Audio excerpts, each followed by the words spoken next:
നമസ്കാരം. കന്യാകുമാരിയിൽ വാക്കുതർക്കത്തെ തുടർന്ന് ഭാര്യയെ വെട്ടിക്കൊന്ന ശേഷം ബാഗിലാക്കി ഉപേക്ഷിക്കാൻ പോയ ഭർത്താവിനെ പിടികൂടാൻ കാരണമായത് പരിസരത്തുണ്ടായിരുന്ന നായയുടെ അസാധാരണമായ കുര. മരിയ സന്ധ്യ എന്ന യുവതിയാണ് കൊല്ലപ്പെട്ടത്. ഇവരുടെ ഭർത്താവ് മാരിമുത്തുവിനെയാണ് പോലീസ് അറസ്റ്റ് ചെയ്തത്.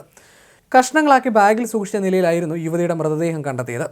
മരിയയുടെ മൃതദേഹം 3 കഷ്ണങ്ങളാക്കി മുറിക്കുകയും ബാഗിലാക്കി കഴുകിയ ശേഷം തിരിച്ചു കൊണ്ടുവരുന്നതിനിടെ ഇക്കാര്യം നാട്ടുകാരുടെ ശ്രദ്ധയിൽപ്പെടുകയുമായിരുന്നു. ബാഗുകളുമായി പോകുകയായിരുന്ന മാരിമുത്തുവിന് നേരെ സമീപത്ത് നിന്ന നായ കുറച്ച് ബഹളം വെച്ചു. ഇതോടെയാണ് നാട്ടുകാർക്ക് സംശയം തോന്നിയത്.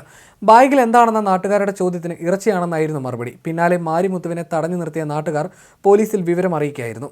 തുടർന്ന് പോലീസ് എത്തി നടത്തിയ പരിശോധനയിലാണ് ബാഗുകളിൽ നിന്ന് മരിയയുടെ മൃതദേഹം കണ്ടെത്തിയത്. കഴിഞ്ഞ ദിവസമാണ് തമിഴ്നാട് കന്യാകുമാരി ജില്ലയിലെ 5 ഗ്രാമം എന്ന പ്രദേശത്തെ നടുക്കിയ കൊലപാതകം നടന്നത്. 5 മാസം മുൻപാണ് മാരിമുത്തുവും മരിയ സന്ധ്യയും 5 ഗ്രാമത്തിൽ താമസിക്കാനെത്തിയത്. തൂത്തുക്കുടിയിൽ മീൻ വിൽപ്പനയുമായി ബന്ധപ്പെട്ട കമ്പനിയിൽ ജോലി ചെയ്യുകയായിരുന്നു മരിയ സന്ധ്യ. മരിയ സന്ധ്യയുടെ പെരുമാറ്റത്തിൽ ഭർത്താവ് മാരിമുത്തുവിന് സംശയമുണ്ടായിരുന്നു. ഇതിനെ തുടർന്ന് ഇരുവരും തമ്മിൽ അടിക്കടി തർക്കങ്ങളും ഉണ്ടാകുകയും മരിയ സന്ധ്യയുമായി ബന്ധം വേണ്ടെന്ന് മാരിമുത്തു പറയുകയും ചെയ്തിരുന്നു. കഴിഞ്ഞ ദിവസം ജോലിക്ക് പോയ മരിയയോട് വീട്ടിലെത്തുവാൻ മാരിമുത്തു ആവശ്യപ്പെട്ടു. മരിയ വീട്ടിലെത്തുമ്പോൾ ഇയാൾ ടിവിയുടെ ശബ്ദം ഉച്ചത്തിൽ വെച്ചു. ഇതിനുശേഷമാണ് ഇയാൾ കൊലപാതകം നടത്തിയത്. മൃതദേഹം വീട്ടിൽ നിന്ന് മാറ്റാൻ ശ്രമിക്കുന്നതിനിടയിലാണ് പോലീസ് പിടിയിലാകുന്നത്. തുടർന്ന് പോലീസ് എത്തി മാരിമുത്തുവിനെ കസ്റ്റഡിയിലെടുക്കുകയായിരുന്നു. പിന്നീട് അറസ്റ്റ് രേഖപ്പെടുത്തുകയും ചെയ്തു. ഡെപ്യൂട്ടി പോലീസ് സൂപ്രണ്ട് മഹേഷ് കുമാറിന്റെ നേതൃത്വത്തിൽ തമിഴ്നാട് പോലീസ് അന്വേഷണം തുടരുകയാണ്.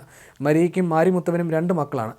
കോൾ ടാക്സി ഡ്രൈവറായി ജോലി ചെയ്യുകയാണ് മാരിമുത്തു. തിരുനെൽവേലി ജില്ലയിലെ തച്ചനല്ലൂർ പോലീസ് സ്റ്റേഷനിൽ 2022 രജിസ്റ്റർ ചെയ്ത കേസിൽ പ്രതിയാണ് മാരിമുത്തു.